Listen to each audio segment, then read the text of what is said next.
കാത്തിരിപ്പിന് ഒരു അറുതിയുണ്ട്, ക്ഷമയ്ക്ക് ഒരു പരിധിയുണ്ട്. സംസ്ഥാനത്തെ ക്രിസ്ത്യൻ ന്യൂനപക്ഷങ്ങളുടെ വിദ്യാഭ്യാസ, സാമ്പത്തിക പിന്നോക്കാവസ്ഥ, ക്ഷേമം എന്നിവ സംബന്ധിച്ച പ്രശ്നം പഠിക്കാനായി നിയോഗിച്ച JB കോശി കമ്മീഷൻ ശുപാർശകളിന്മേലുള്ള തുടർ നടപടിയിൽ നല്ല പുരോഗതിയുണ്ടെന്ന് മുഖ്യമന്ത്രി പിണറായി വിജയന്റെ അധ്യക്ഷതയിൽ ചേർന്ന യോഗം വിലയിരുത്തിയത് കഴിഞ്ഞ ഫെബ്രുവരിയിൽ. മാസങ്ങളും ദിവസങ്ങളും കൊഴിഞ്ഞു വീഴുമ്പോഴും കമ്മീഷൻ സമർപ്പിച്ച റിപ്പോർട്ടിന് മുകളിൽ അടയിരിക്കുകയാണോ സംസ്ഥാന സർക്കാർ എന്ന ചോദ്യം ഉയർന്നു വന്നാൽ കുറ്റം പറയേണ്ടതില്ല. റിപ്പോർട്ടിലെ ശുപാർശകൾ നടപ്പിലാക്കിയാൽ സംസ്ഥാനത്തെ ന്യൂനപക്ഷ വിഭാഗങ്ങൾക്കിടയിൽ അഭിപ്രായ ഭിന്നതകളും തർക്കങ്ങളും ഉണ്ടാകാൻ സാധ്യതയുണ്ടെന്നും അത് വോട്ട് ബാങ്കിനെ ബാധിക്കുമെന്നുമുള്ള രാഷ്ട്രീയപരമായ ആശങ്കകളാണോ ഈ സർക്കാരിനെ ഭരിക്കുന്നത്? റിപ്പോർട്ട് പരിഗണനയിലാണെന്നും എല്ലാ വിഭാഗങ്ങളുമായും ചർച്ച ചെയ്ത ശേഷം മാത്രമേ അന്തിമ തീരുമാനമെടുക്കൂ എന്നുമാണ് സാധാരണയായി സർക്കാർ അറിയിക്കാറുള്ളത്. അത് റിപ്പോർട്ട് പെട്ടെന്ന് പുറത്തുവിട്ട് ഒരു ഭാഗത്തെ മാത്രം പിണക്കുന്നത് ഒഴിവാക്കാൻ വേണ്ടിയുള്ള തന്ത്രമാണോ എന്നും പരിശോധിക്കപ്പെടണം. അതേസമയം മലയോര ജനതയുടെ ജീവനും സ്വത്തിനും ഭീഷണിയാവുന്ന വന്യമൃഗശല്യം നിയന്ത്രിക്കാനുള്ള ശക്തമായ നിയമത്തിന്റെ അഭാവം ഭരണകൂടത്തിന്റെ മറ്റൊരു വലിയ വീഴ്ചയായി നിലനിൽക്കുകയാണ്. കേന്ദ്രത്തിന്റെ വനനിയമ ഭേദഗതികളിലെ അവ്യക്തതകൾ ഈ വിഷയത്തിലെ ആശങ്കകൾ വർദ്ധിപ്പിക്കുന്നുമുണ്ട്.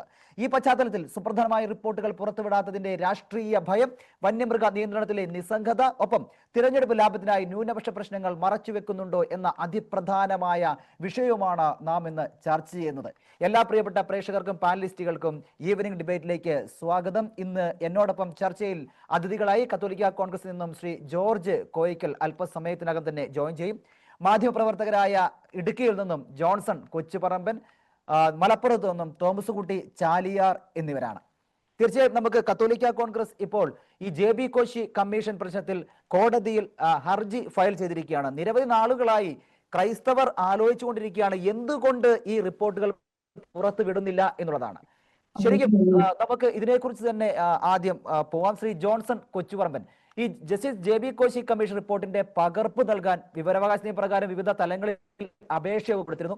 എന്നാൽ ഇതൊന്നും തരാൻ സാധ്യമല്ലെന്ന മറുപടിയാണ് ലഭിച്ചിട്ടുള്ളത്. എന്തുകൊണ്ടാണ് ഈ സർക്കാർ പേടിക്കുന്നത്? അല്ലെങ്കിൽ ആരെയാണ് പ്രീതിപ്പെടുത്താൻ ഈ സർക്കാർ ശ്രമിക്കുന്നത്? എന്തുകൊണ്ട് JB കോശി കമ്മീഷൻ ഇവർ ഇങ്ങനെ അടക്കി വെച്ചിരിക്കുന്നു, ഒളിച്ചുകളി നടത്തുന്നു? ശ്രീ ജോൺസൺ കൊച്ചുപറമ്പൻ. റോജി, നമ്മൾ ഈ ന്യൂനപക്ഷങ്ങളുടെ അവകാശങ്ങളും JB കോശി കമ്മീഷൻ റിപ്പോർട്ടും ഒക്കെ ചർച്ച ചെയ്യുമ്പോൾ നമ്മൾ കുറച്ചുകൂടെ ആഴത്തിൽ ഈ കേരളത്തിലെ ന്യൂനപക്ഷങ്ങൾ ആരാണ്, അവരുടെ സാഹചര്യങ്ങൾ എന്താണ്, ഇപ്പോൾ ഏത് ന്യൂനപക്ഷ വിഭാഗമാണ് സർക്കാരിൽ നിന്നും കൂടുതൽ ആനുകൂല്യങ്ങൾ കൈപ്പറ്റുന്നത്, അവരങ്ങനെ കൈപ്പറ്റുന്നത് ന്യായമാണോ, അവർക്ക് അർഹതപ്പെട്ടതാണെങ്കിൽ ന്യായമാണ്, അവർക്ക് അർഹതപ്പെടാത്തത് അവർ കൈപ്പറ്റുന്നുണ്ടോ, അത്തരം കാര്യങ്ങളൊക്കെ കൂടി ഒന്ന് നമ്മൾ ചിന്തിക്കേണ്ടിയിരിക്കുന്നു. നേരത്തെ ന്യൂനപക്ഷങ്ങളുടെ അവകാശങ്ങൾക്ക് വേണ്ടിയാണല്ലോ സച്ചാർ കമ്മിറ്റി നിയോഗിക്കപ്പെട്ടത്. ഈ സച്ചാർ കമ്മിറ്റിയിൽ കേരളം ഒരു ഘടകമായിരുന്നില്ല. കേരള സംസ്ഥാനത്തെ ന്യൂനപക്ഷങ്ങളുടെ അവകാശങ്ങൾക്ക് വേണ്ടിയായിരുന്നില്ല സച്ചാർ കമ്മിറ്റി നിയോഗിക്കപ്പെട്ടത്. മറ്റ് സംസ്ഥാനങ്ങളിലെ വളരെ ന്യൂനപക്ഷങ്ങൾ എന്ന് പറയുമ്പം ഹിന്ദു ക്രിസ്ത്യൻ മാത്രമല്ലല്ലോ, വളരെ നാമമാത്രമായ എണ്ണമുള്ളവരും ഒരു തലത്തിലും പ്രാദേശികമായോ അല്ലെ ദേശീയമായോ രാഷ്ട്രീയപരമായിട്ടും സാമ്പത്തികപരമായിട്ടും ഒക്കെ പരിഗണിക്കപ്പെടാത്തവരുമായ നിരവധി വിഭാഗങ്ങളുണ്ട്. അവരുടെയൊക്കെ ജീവിത സാഹചര്യങ്ങൾ പഠിക്കുവാനും അവർക്ക് ക്ഷേമകരമായ കാര്യങ്ങൾ നിർദ്ദേശിക്കുവാനുമാണ് സച്ചാർ കമ്മിറ്റിയോട് നിർദ്ദേശിച്ചിരുന്നത്. എന്നാൽ ആ നിർദ്ദേശങ്ങൾക്ക് അപ്പുറം ഇപ്പോൾ ഒരു കമ്മീഷൻ ഉണ്ടാകുന്നു അല്ലെങ്കിൽ ഒരു കമ്മിറ്റി ഉണ്ടാകുന്നു എന്ന് പറയുമ്പോൾ ഗവൺമെന്റ് കൃത്യമായ ഒരു ഡയറക്ഷൻസ് കൊടുക്കും. ആ ഡയറക്ഷൻസിന്റെ ചുറ്റുവട്ടത്തിൽ നിന്നുകൊണ്ട് വേണം അവർ കാര്യങ്ങൾ പഠിക്കുവാനും റിപ്പോർട്ട് സമർപ്പിക്കണം. എന്നാൽ ഈ സച്ചാർ കമ്മിറ്റിയുടെ ചരിത്രം നമ്മൾ പഠിച്ചാൽ സച്ചാർ കമ്മിറ്റിയുടെ അനുവദിക്കപ്പെട്ട പരിധിക്കുള്ളിൽ നിന്നുകൊണ്ടല്ല അവർ റിപ്പോർട്ട് പഠിച്ചതും തയ്യാറാക്കിയതും കൊടുത്തതും. അതിൽ കേരള സംസ്ഥാനം കൂടി കടന്നു വന്നു എന്നുള്ളതാണ്. ഇനി കടന്നു വരട്ടെ, കേരളത്തിൽ ഏതെങ്കിലും ന്യൂനപക്ഷ വിഭാഗങ്ങൾക്ക് പിന്നോക്കാവസ്ഥ ഉണ്ടെങ്കിൽ അത് പരിഗണിക്കപ്പെട്ടു, അത് നമുക്ക് തർക്കമൊന്നും. പക്ഷേ ആ സച്ചാർ കമ്മിറ്റി റിപ്പോർട്ട് അവിടെ കിട്ടിയപ്പോൾ വളരെ പെട്ടെന്ന് തന്നെ കേരളത്തിലെ ഒരു സമുദായത്തിന്, പ്രത്യേകിച്ച് പറഞ്ഞാൽ മുസ്ലിം സമുദായത്തിന് വളരെയേറെ പ്രാധാന്യം കിട്ടത്തക്ക രീതിയിലുള്ള ന്യൂനപക്ഷ ക്ഷേമ ബോർഡ് ഉണ്ടാക്കുവാനും അവർക്ക് കൂടുതൽ ആനുകൂല്യങ്ങൾ കിട്ടുവാനും സംവരണ കാര്യങ്ങളിൽ മറ്റുള്ളവർക്ക് കൂടി അവകാശപ്പെട്ട സംവരണത്തിന്റെ ഭാഗങ്ങൾ 80% ഒരു വിഭാഗത്തിന് മാത്രമായി കിട്ടുവാനും ഒക്കെ അത് വഴിതെളിച്ചു. ഈ 80% ഒരു വിഭാഗത്തിന് കിട്ടുകയും ബാക്കി 20% മറ്റ് ന്യൂനപക്ഷങ്ങൾക്ക് കിട്ടുകയും ചെയ്യുമ്പോൾ ഈ സംസ്ഥാനത്ത് ന്യൂനപക്ഷങ്ങളിൽ 80% ആ വിഭാഗമാണോ എന്ന് നമുക്ക് ചിന്തിക്കണ്ടേ? ബുദ്ധിമുട്ട് അനുഭവിക്കുന്നവരാണോ എന്ന് ചിന്തിക്കണ്ടേ? അതില്ലാതെ വളരെ നീതികെട്ട കാര്യമാണ് സച്ചാർ കമ്മിറ്റി നടപ്പിലാക്കിയതോടെ കേരളത്തിൽ ഗവൺമെന്റ് കൊണ്ടുവന്നത്. അതൊരു ഗവൺമെന്റ് കൊണ്ടുവരുമ്പോൾ നമ്മൾ ആ ഗവൺമെന്റിനെ മാത്രം കുറ്റപ്പെടുത്തിയിട്ട് കാര്യമില്ല. അന്ന് പ്രതിപക്ഷത്തിരിക്കുന്ന കക്ഷികളും പിന്നീട് ഭരണത്തിൽ വന്ന കക്ഷികളുമൊക്കെ ഇതിൽ പങ്കാളികളാണ്. കാരണം അതിലൊരു തിരുത്തൽ വരുത്താൻ അവർ തയ്യാറായി. അതിന്റെ ഫലമായി നമ്മുടെ സംസ്ഥാനത്ത് ഈ ക്രൈസ്തവ ന്യൂനപക്ഷം, പ്രത്യേകിച്ച് അതിനകത്ത് സീറോ അടക്കമുള്ള സഭാ വിഭാഗങ്ങൾ വളരെയേറെ കൂട്ടപ്പെടുന്നു. അവർക്ക് പല കാര്യങ്ങളിലും സർക്കാരിൽ നിന്നും അർഹിക്കുന്ന നീതി ലഭിക്കുന്നില്ല.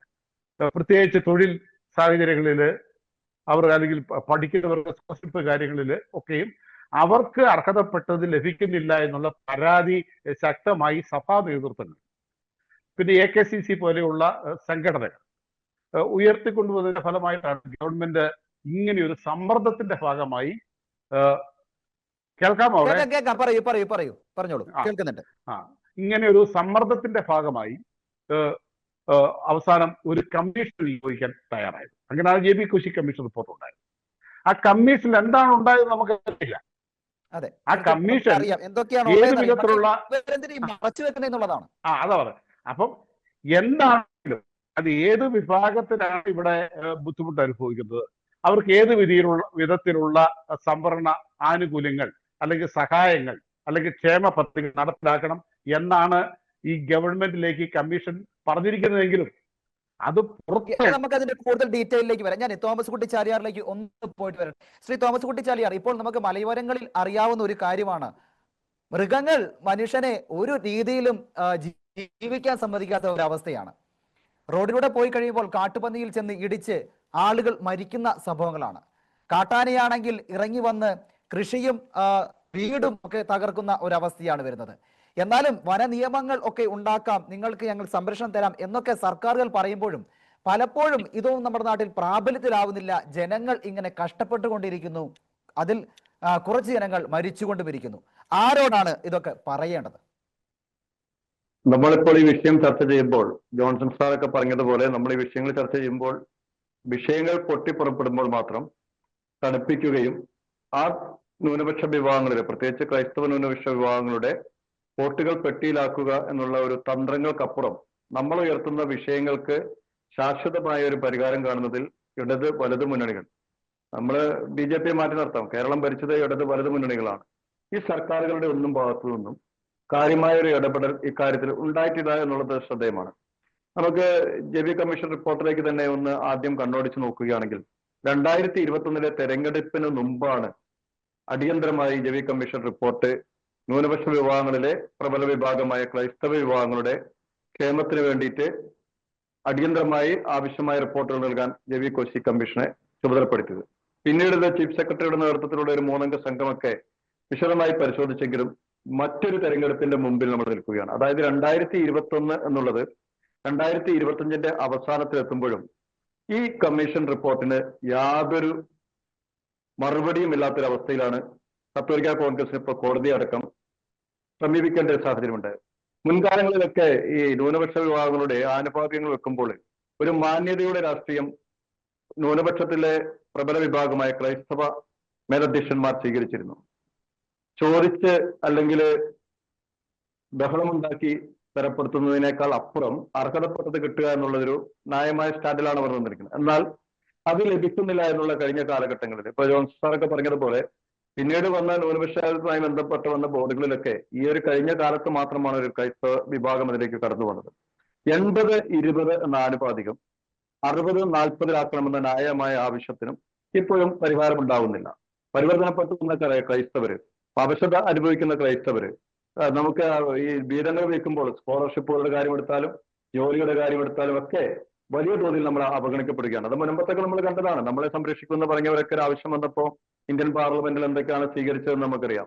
അപ്പൊ ഈ കമ്മീഷൻ റിപ്പോർട്ടും ഇപ്പൊ ശരിയാക്കാം അല്ലെങ്കിൽ പെട്ടെന്ന് പരിഹാരം കാണാമെന്ന് പറയുമ്പോഴും ഈ കമ്മീഷൻ റിപ്പോർട്ട് അടിയന്തര പരിഹാരം ഉണ്ടാകുമെന്ന് പറഞ്ഞ് വീണ്ടും നമ്മളെ പറ്റിക്കാനുള്ള ഒരു നീക്കം നടക്കണം. എന്തായാലും കത്തോലിക്ക കോൺഗ്രസ് ഒക്കെ ഇക്കാര്യത്തിൽ തുറന്ന് ഒരു നിലപാട് സ്വീകരിക്കുന്നു. തങ്ങളുടെ ആവശ്യത്തിന് വേണ്ടി വിട്ടുവീഴ്ചയില്ലാത്ത ഒരു സമരത്തിലേക്ക് നീതിന്യായ കോടതിയിലേക്ക് പോകുന്നു. പൊതുവേദികളിൽ അവർ ഈ വിഷയങ്ങൾ ചർച്ചയാക്കിക്കൊണ്ട് അർഹതപ്പെട്ടതാണ് ന്യൂനപക്ഷ വിഭാഗങ്ങളിൽ അർഹതപ്പെട്ടത് മാത്രമാണ് ക്രൈസ്തവർ ചോദിക്കുന്നത്.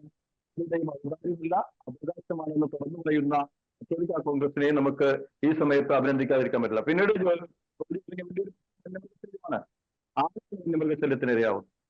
മലയോരത്തെ മണ്ണിലെ പണിയെടുത്ത് ഈ നാട്ടിലെ നേതാക്കന്മാരുടെ അടക്കം വയലിന്റെ വിഷപ്പടക്കുന്ന മലയോര കർഷകർ എന്ന് പറയുമ്പോൾ ഒരു 80% ക്രൈസ്തവ വിഭാഗത്തിൽപ്പെട്ടവരാണ്. ഈ രാജ്യത്തിൽ അധ്വാനിക്കുന്ന വിഭാഗം അവരാണ്. അവരുടെ വേർപ്പൊഴുക്കി അധ്വാനിക്കുന്നത് നക്കാപ്പിച്ചയ്ക്ക് വാങ്ങിയ ശേഷം ഈ ഉന്നത നേതാക്കൾ, അത് ഇടതോ വലതോ BJP ആരായിക്കോട്ടെ, അവരുടെ വീടുകളിലൊക്കെ അവർ ഭക്ഷണമായി കഴിക്കുന്നത് ഈ കർഷകന്റെ വേർപ്പാണ്. അവിടേക്ക് വന്യമൃഗങ്ങൾ കടന്നു വരുന്നു. നടപടി സ്വീകരിക്കാൻ ആവശ്യപ്പെടുന്നു. അതിനാവശ്യമായ ഫണ്ട് ആവശ്യപ്പെടുമ്പോൾ ഉയർത്തുന്ന രീതിയിലുള്ള ഒരു മറുപടിയാണ്. അതായത് കൃഷി നശിപ്പിക്കുന്നു, കർഷകർ മരണപ്പെടുമ്പോൾ 200 കിലോമീറ്റർ വേലിയുമായി എത്തുന്ന വേലി പദ്ധതിയുമായി ആശ്രയമായി തെളിയിക്കപ്പെട്ട കാര്യങ്ങളാണ്. അപ്പൊ ഇതിനൊരു നടപടി ഉണ്ടാവുന്നില്ല. ക്രൈസ്തവർ ചോദിച്ചാൽ അത് പരിഹരിക്കപ്പെടേണ്ട കാര്യമില്ല. വോട്ട് വന്ന് നമ്മൾ നിലപാടുകൾ നോക്കുമ്പോൾ കുറച്ചും കൂടി വോട്ട് കിട്ടാൻ സാധ്യത മറ്റൊന്നാണെങ്കിൽ അത് തന്നെയാണ്. ക്രൈസ്തവർ ചോദിച്ചു കഴിഞ്ഞാൽ പ്രത്യേകിച്ച് മറുപടി ഒന്നും പറയുന്നില്ല. അവരോട് എന്ത് വേണമെങ്കിലും ആകാം എന്ന സർക്കാരുകളുടെ ഒരു നിലപാടാണോ പലപ്പോഴും ഈ JB കോശി കമ്മീഷൻ റിപ്പോർട്ടുകൾ മൂടിവെക്കുകയും ഈ വന്യമൃഗം അടക്കമുള്ള പ്രശ്നങ്ങൾക്ക് ക്രൈസ്തവർക്ക് അല്ലെങ്കിൽ മലയോര മേഖലകളിലെ കർഷകർക്ക് യാതൊരുവിധ കാര്യങ്ങളും ഈ സർക്കാർ നടത്താത്തത്? ശ്രീ ജോൺസൺ കൊച്ചുവർമ്മൽ, അങ്ങേക്ക് എന്താണ് തോന്നുന്നത്? ശരിക്കും സർക്കാർ ഇതിൽ നിന്നൊരു ഒളിച്ചോട്ടമാണോ നടത്തുന്നത്, അല്ല ഒരു മറച്ചു പിടിക്കലാണോ നടത്തുന്നത്? തീർച്ചയായിട്ടും റോജി, ഈ സംസ്ഥാനത്ത് അസംഘടിതരായ 2 വിഭാഗങ്ങളുണ്ടെങ്കിൽ അതൊന്ന് കർഷകരും 2 ക്രൈസ്തവ സമൂഹവും. ഓട്ടോറിക്ഷക്കാരന് വരെ ട്രേഡ് യൂണിയൻ ഉണ്ട്, അവരുടെ അവകാശങ്ങൾക്ക് വേണ്ടി നിലകൊള്ളാൻ. വ്യാപാരികൾക്കുണ്ട്. ഏത് തൊഴിൽ മേഖലയിലേക്ക് ചെന്നാലും വ്യാപാര മേഖലയിലേക്ക് ചെന്നാലും എല്ലാം അവർക്ക് അവരുടേതായ അവകാശങ്ങൾക്ക് വേണ്ടി പോരാടാനുള്ള വിഭാഗങ്ങളുണ്ട്. അവരൊരു സമ്മർദ്ദ ശക്തിയാണ്. അവരൊരു തീരുമാനം എടുത്താൽ അവരുടെ അണികൾ അല്ലെങ്കിൽ അതിലെ അംഗങ്ങൾ പാലിക്കും എന്നത് എല്ലാ ഗവൺമെന്റുകളെയും വിചിന്തനത്തിന് പ്രേരിപ്പിക്കുന്ന ഘടകമാണ്. പക്ഷേ കർഷകരെ സംബന്ധിച്ചിടത്തോളം ഇപ്പൊ വന്യമൃഗത്തിന്റെ വിഷയങ്ങൾ വന്ന് അവർ വലിയ ജനരോഷം ഉയർത്തിക്കൊണ്ട് പൊതുവേദിയിലേക്കും സമരരംഗത്തേക്കും ഒക്കെ കടന്നു വന്നാലും തെരഞ്ഞെടുപ്പ് ഘട്ടങ്ങളിൽ കർഷകർക്ക് കർഷക ഐക്യമില്ല. ഈ ക്രൈസ്തവ സമുദായത്തെ കുറിച്ച് നമ്മൾ പറഞ്ഞാൽ റോജി, ഒരു ഏറ്റവും അടുത്തൊരു 10 വർഷക്കാലം നമ്മൾ എടുത്തു നോക്കിയാൽ ഏതൊക്കെ വിധത്തിലുള്ള വെല്ലുവിളികളാണ് ഈ ക്രൈസ്തവ സമുദായം അന്താരാഷ്ട്ര തലത്തിലോ ദേശീയ തലത്തിലോ അല്ലേ പറഞ്ഞത്, കേരളത്തിൽ ഈ ക്രൈസ്തവ സമുദായത്തെ മുറിപ്പെടുത്തുന്ന, ക്രൈസ്തവ സമുദായത്തിന്റെ വിശ്വാസങ്ങളെ, പൗരോഹിത്യത്തെ, കൂദാശകളെ, നമ്മുടെ വിശ്വാസ പ്രതീകങ്ങളെ അവഹേളിക്കുന്ന, ക്രൈസ്തവ സമുദായത്തിന്റെ സ്ഥാപനങ്ങളിലേക്ക് അനധികൃതമായി മറ്റിതര വിശ്വാസങ്ങൾ കടത്തിക്കൊണ്ടുവരാൻ ശ്രമിക്കുന്ന ഏതൊക്കെ പ്രശ്നങ്ങളാണ് ഉണ്ടായിട്ടുള്ളത്? എവിടെയൊക്കെയാണ് നമ്മൾ അതിനെ പ്രതിരോധിച്ചിട്ടുള്ളത്? എവിടെയൊക്കെയാണ് നമ്മുടെ സഭാ നേതൃത്വവും സംഘടനകളും അതിനെതിരെ ശബ്ദിച്ചിട്ടുള്ളത്? പക്ഷേ തെരഞ്ഞെടുപ്പ് ഘട്ടത്തിൽ ഈ ക്രൈസ്തവ സമൂഹമോ സമ്മർദ്ദ ശക്തിയല്ല. കർഷകരെ പോലെ തന്നെ അതാണൊരു വലിയ ഘടകം. ഇപ്പോ ഏത് രാഷ്ട്രീയ പാർട്ടി ആണെങ്കിലും ഈ വോട്ട് ബാങ്കുകൾക്ക് വേണ്ടി അവർ നിലകൊള്ളും. അത് അവരെ കുറ്റം പറഞ്ഞിട്ട് കാര്യമില്ല. ജനാധിപത്യ പ്രക്രിയയിൽ അധികം വോട്ട് കിട്ടുന്നവരാണ് അധികാരത്തിലേക്ക് വരിക, അല്ലേ? അധിക വോട്ടുള്ളവർ മാത്രമേ അധികാരത്തിലേക്ക് വരാൻ കഴിയുള്ളൂ. അധിക വോട്ട് വേണ്ട, ഞങ്ങളുടെ വോട്ട് കൃത്യമായി ഒരു പാക്കേജായി ഞങ്ങൾക്ക് കൊടുക്കാൻ കഴിയും എന്നാര് പറഞ്ഞാലും അവർ സമ്മർദ്ദ ശക്തിയാണ്. ക്രൈസ്തവർക്ക് ഇന്നവരെ അങ്ങനെ സമ്മർദ്ദ ശക്തിയായി. ഇപ്പൊ വഖഫ് നമ്മുടെ എറണാകുളത്ത് വഖഫ് സമരം ഉണ്ടായിരുന്നു. വഖഫ് സമരം ഉണ്ടായപ്പോ മുനമ്പത്ത് സമരം ഉണ്ടായപ്പോ അവിടെ ഇന്ന സമുദായം എന്നുള്ളതല്ല, അവിടെ അധിവസിക്കുന്ന മുഴുവൻ ജനങ്ങൾക്കും വേണ്ടി അവിടെ സമരരംഗത്തേക്ക് ഇറങ്ങിയതും ആ വിഷയത്തെ ഉയർത്തിക്കൊണ്ടുവന്നതും കേന്ദ്ര സർക്കാരിനെ കൊണ്ട് ഒരു ഭേദഗതി നിയമത്തിലേക്ക് കാര്യങ്ങൾ കൊണ്ട് എത്തിച്ചതും ക്രൈസ്തവ സമുദായ നേതൃത്വത്തിന്റെ ഇടപെടൽ കൊണ്ടാണ്.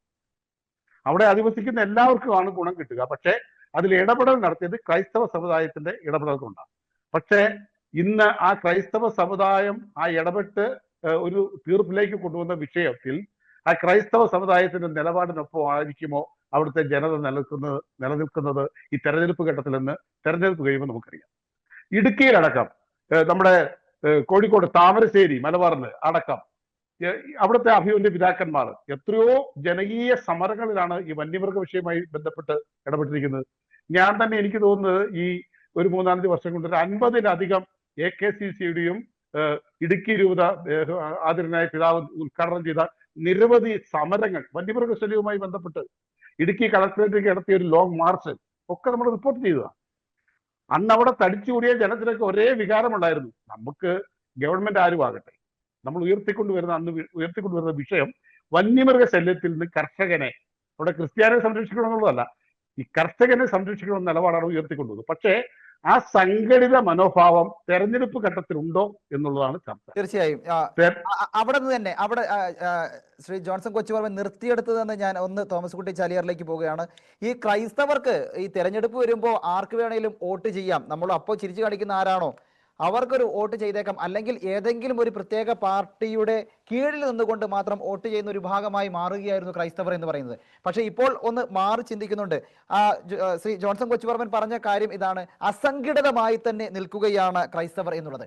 ഇപ്പോൾ ക്രൈസ്തവരിലേക്ക് വരികയാണെങ്കിൽ ഈ അസംഘടിത മനോഭാവത്തിന് ഒരു മാറ്റമൊക്കെ കാണപ്പെടുന്നുണ്ടോ നമ്മുടെ കാർഷിക മേഖലകൾ അടക്കം നോക്കുമ്പോൾ? ശ്രീ തോമസ് കുട്ടി ചാലിയാർ.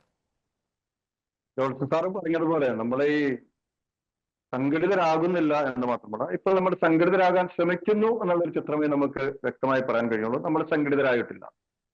സംഘടിതരാകേണ്ടത് എപ്പോഴാണ്? നമ്മുടെ ശക്തി തെളിയിക്കാൻ ഒരു അവസരം ലഭിക്കുമ്പോൾ അത് കൃത്യമായി സമുദായത്തിനും കർഷകർക്കും നമ്മുടെ പൊതുവിലുള്ള കമ്മ്യൂണിറ്റിക്കൊക്കെ പ്രയോജനകരമാകുന്ന രീതിയിൽ അത് പിടിച്ചു വാങ്ങാൻ കഴിയുന്നുണ്ടെങ്കിൽ മാത്രമേ നമ്മൾ സമർത്ഥശക്തികളാവുള്ളൂ. ഇപ്പം വടക്കേന്ത്യയിലേക്ക് കയർത്തിയാൽ യാദവര്, അങ്ങനെ എത്രയോ സമുദായങ്ങള് ഒരു പ്ലാറ്റ്ഫോമിൽ ചെയ്യുമ്പോൾ MLA-മാരുടെ പ്രാതിനിധ്യങ്ങള്, അങ്ങനെ എല്ലാ മേഖലകളിലേക്ക് അവർക്ക് അതിൻ്റെതായ ഒരു പ്രാതിനിധ്യം കിട്ടുന്നു. നമുക്ക് എന്തുകൊണ്ട് ഒരു പ്രാതിനിധ്യം വരുന്നില്ല? നമുക്കുണ്ടെങ്കിൽ കേരള കോൺഗ്രസിന്റെ പേരിൽ 1-2 മന്ത്രിമാരോ, അല്ലെങ്കിൽ കോൺഗ്രസ് CPM-ന്റെ പേരിൽ ദാനം തരുന്ന പോലെ ഒരു മന്ത്രിമാരൊക്കെ കിട്ടി നമ്മളെ ഞങ്ങൾ ചെയ്യാണ്. ഇപ്പോൾ തലശ്ശേരിക്ക് എന്താ പറഞ്ഞേ, അന്ന് റബ്ബറിന്റെ വിലയാണ് അദ്ദേഹം പറഞ്ഞത്. റബ്ബറിന്റെ 700 രൂപ തയ്യാറാവുന്നു, അവർക്ക് ഞങ്ങൾ വോട്ട് ചെയ്യും. BJP ആവുന്നല്ല പറഞ്ഞത്. ഈ മണ്ണിൽ അധ്വാനിക്കുന്ന രാജ്യത്ത് ഏറ്റവും കൂടുതൽ റബ്ബർ കർഷകരുള്ള, ഏറ്റവും കൂടുതൽ റബ്ബർ കൃഷി ചെയ്യുന്ന ക്രൈസ്തവ സമുദായങ്ങൾ അവരുടെ ജീവിതം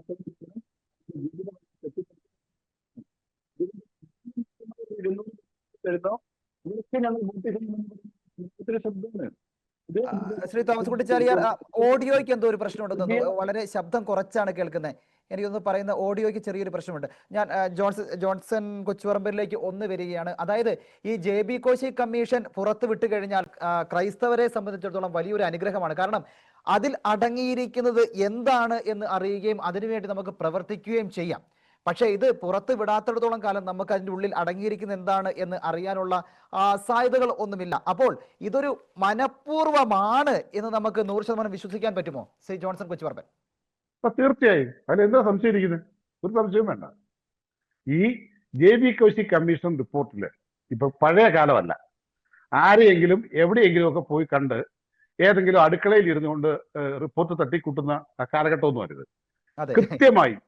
കൃത്യമായി സഭാ നേതൃത്വം, ഇവിടുത്തെ സാമുദായിക സംഘടനകൾ, ഈ ക്രൈസ്തവ യുവജനങ്ങൾ, അവരൊക്കെ വളരെ ആക്റ്റീവായിട്ട് അവരുടെ നിർദ്ദേശങ്ങൾ ഈ JB കോശി കമ്മീഷന് സമർപ്പിച്ചു.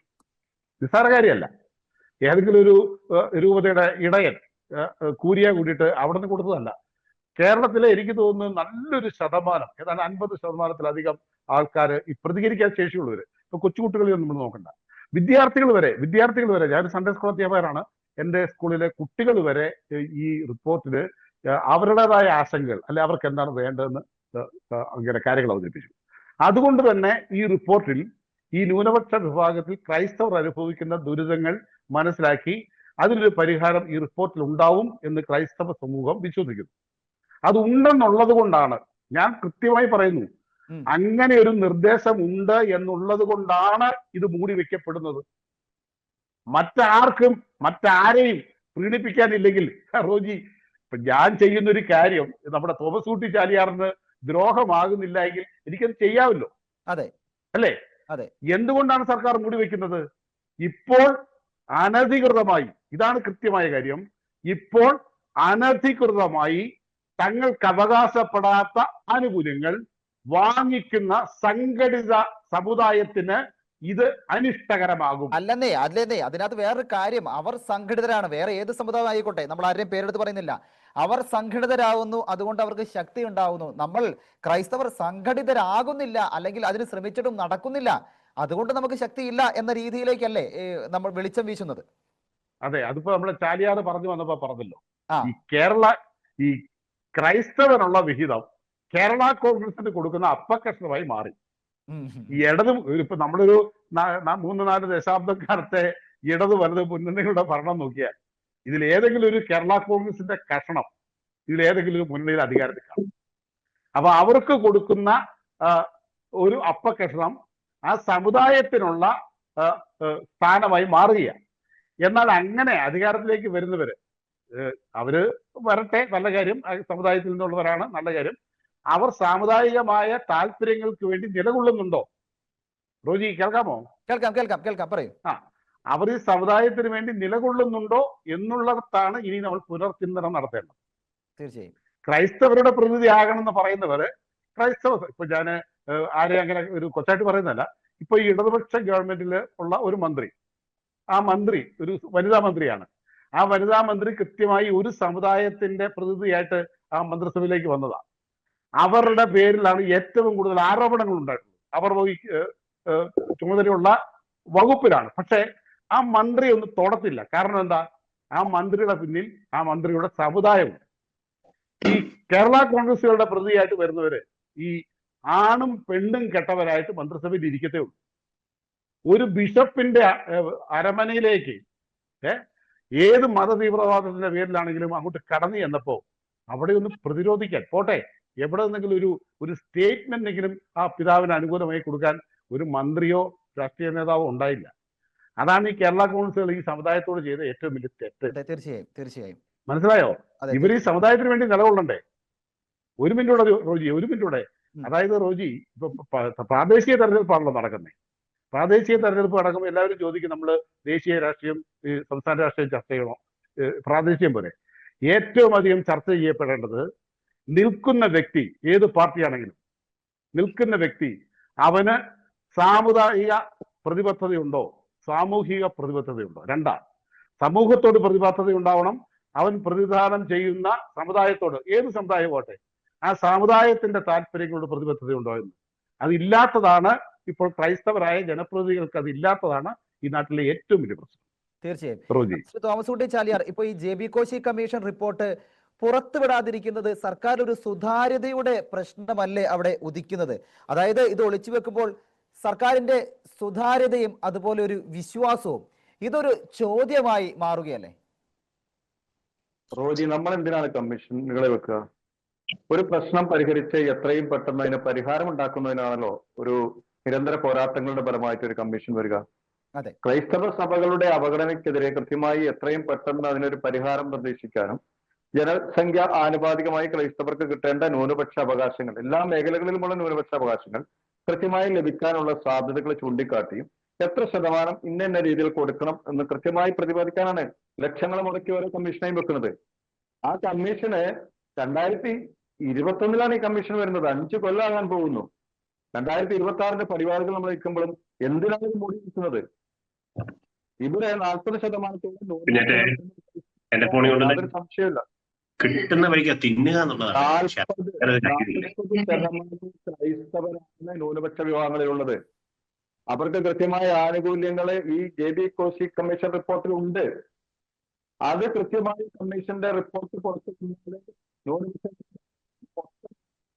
ഏറ്റെടുക്കുന്ന വിഭാഗത്തിന് അത് വലിയ അസാന്നിധ്യമുണ്ടാകും. എതിർപ്പ് വോട്ടിൽ പ്രതികരിക്കുന്ന ശ്രീ ജോർജ് കോയിക്കൽ, അങ്ങ് ഓൺലൈനിലുണ്ടോ?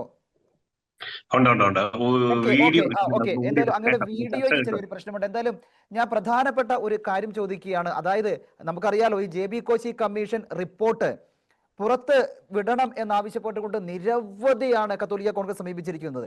എന്നാൽ ഇതൊന്നും കേൾക്കാത്ത ഒരു സാഹചര്യം വന്ന സ്ഥിതിക്ക് ഇപ്പോൾ കോടതിയെ സമീപിച്ചിരിക്കുകയാണ്.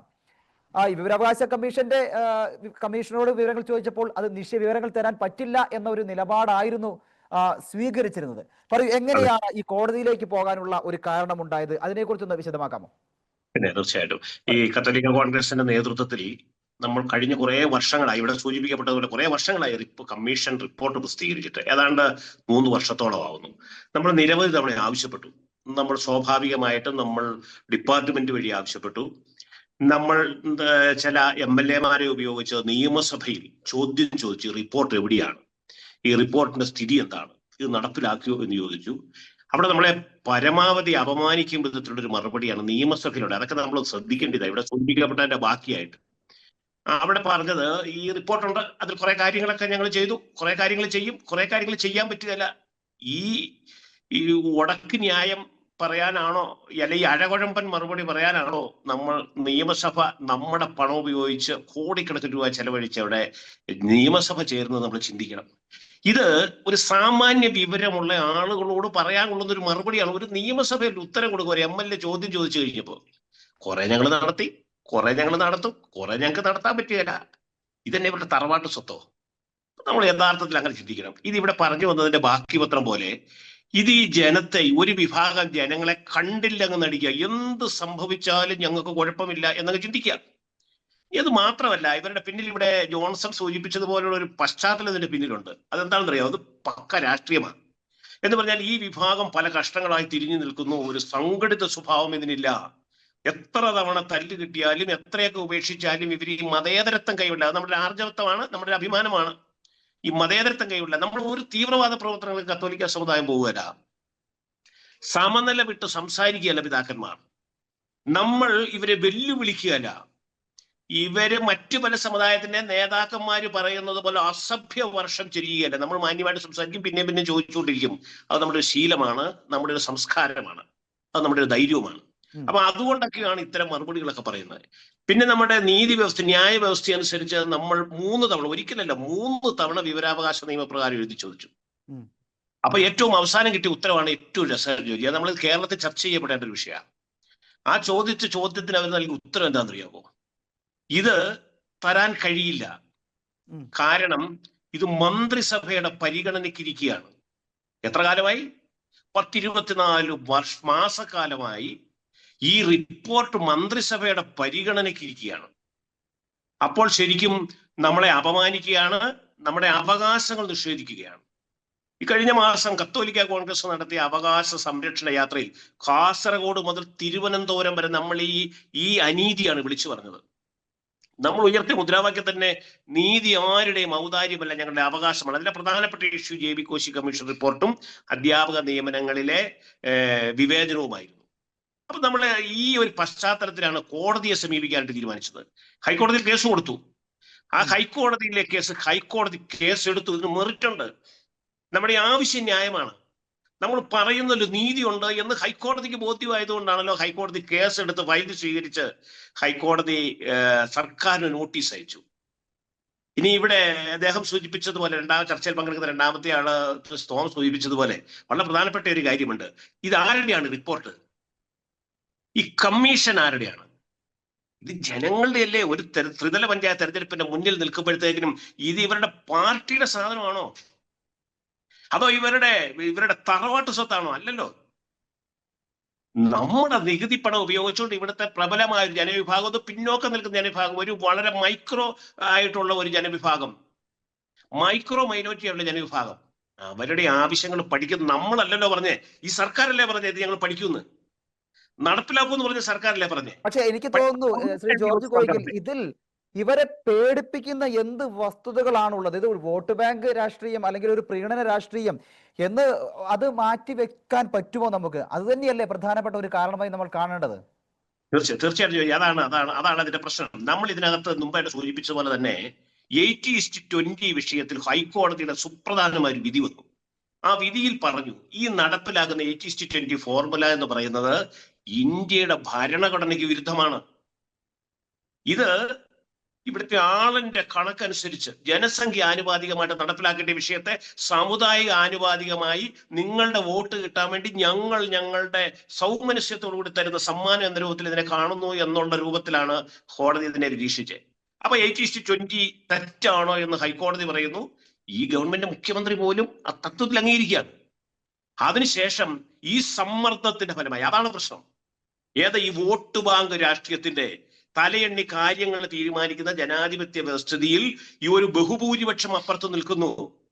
ഈ ആങ്ങളെ ചത്താലും വേണ്ടില്ല എന്ന് പറയുന്ന ഒരു പ്രതീതി, ഈ സമുദായം അങ്ങ് ഇല്ലാണ്ടായി പോയാലും വേണ്ടില്ല, എനിക്ക് ഈ ഹൂറിയുടെ ആശ്ലേഷം മതി എന്ന് തീരുമാനിക്കുന്ന ഒരു മനോഭാവം ഉണ്ടല്ലോ. ആ മനോഭാവത്തിൽ നിന്നുകൊണ്ടാണ് 80:20 അപ്പീൽ പോകുന്നത്. അതേ സ്ട്രാറ്റജിയാണ് അവർക്ക് 80 കൊടുത്തു. ആ commission, Sachar committee commission report നടപ്പിലാക്കി. അതിന് 2 മാസം അല്ലെ 3 മാസം കൊണ്ട് പാലോളി മുഹമ്മദ് കുട്ടി കമ്മിറ്റിയുടെ നിർദ്ദേശങ്ങളുണ്ടായി, അത് ചർച്ച ചെയ്ത് നടപ്പിലാക്കി. ഇത് 30 വർഷമായിട്ടും പ്രസവിക്കാത്ത ഒരു മച്ചി റിപ്പോർട്ടായിട്ട് ഇങ്ങനെ വെച്ചോണ്ടിരിക്കുന്നതിലും അവർ അഭിമാനിക്കുകയാണ്. കാരണം ഇവിടുന്ന് ഉപദ്രവം ഉണ്ടാകുന്നില്ല. ഞാൻ ഈ പറഞ്ഞതുപോലെ ഏതെങ്കിലും വിധത്തിലുള്ളൊരു ഉപദ്രവം ഇവിടുന്ന് ഉണ്ടാവുന്നില്ല. അതാണ് അതിന്റെ പ്രശ്നം. അപ്പൊ ആ 2 കാര്യങ്ങളാണ് ഇതിനകത്ത്. ഒന്ന്, വോട്ട് ബാങ്ക് രാഷ്ട്രീയം നമ്മൾ വെറുതെ പറയല്ല. 2, ഇവരെ എഴുതിത്തള്ളാം. എന്ന് പറഞ്ഞാൽ ക്രൈസ്തവർ ഇത്രയുണ്ട്, അതിൽ ബഹുഭൂരിപക്ഷവും ഞങ്ങളുടെ കൂടെയാണ് എന്നവരൊക്കെ ചിന്തിക്കുകയാണ്. ഒരു കഷ്ണം അവരുടെ ഉണ്ടല്ലോ. അപ്പൊ ഇതിനകത്തുള്ള മുഖ്യ കഷ്ണം ഞങ്ങൾ എടുത്തു, അത് ഞങ്ങളുടെ കൂട്ടത്തിലുണ്ട്. ഇനി ബാക്കിയുള്ളത് പോയാലും വേണ്ടില്ല. ഈ മീനൊക്കെ വിട്ടപ്പെടുത്തിട്ട് നടുക്കഷ്ണം എങ്ങനെ കിട്ടി, ഇനി തലയും പാലും പോയാലും കുഴപ്പമില്ല എന്നുള്ളൊരു മനോഭാവം ഉണ്ടല്ലോ. അതെ, അതാണ് യഥാർത്ഥത്തിൽ ഈ 2 കാരണങ്ങൾ കൊണ്ടാണ് ഇത് നടപ്പിലാക്കാത്തത് എന്നാണ് ഞങ്ങൾ വിശ്വസിക്കുന്നത്. വരും ദിവസങ്ങളിൽ JB കോശി കമ്മീഷൻ റിപ്പോർട്ട് പുറത്ത് വിടണം എന്നതിൽ വലിയ രീതിയിലുള്ള പ്രതിഷേധം തന്നെ ക്രൈസ്തവന്റെ ഭാഗത്തു നിന്നും ഉണ്ടാവും. എത്രയൊക്കെ പ്രതിഷേധങ്ങൾ നടത്തിയാലും പലപ്പോഴും ഈ സർക്കാരുകൾ ചില വോട്ട് ബാങ്ക് പ്രീണനത്തിന്റെ പുറത്ത് അവർക്ക് കിട്ടേണ്ട അപ്പക്കഷ്ടങ്ങളെ തുടർന്ന് ക്രൈസ്തവർക്ക് വേണ്ടിയുള്ള കാര്യങ്ങൾ പലപ്പോഴും നിഷേധിക്കുകയാണ്.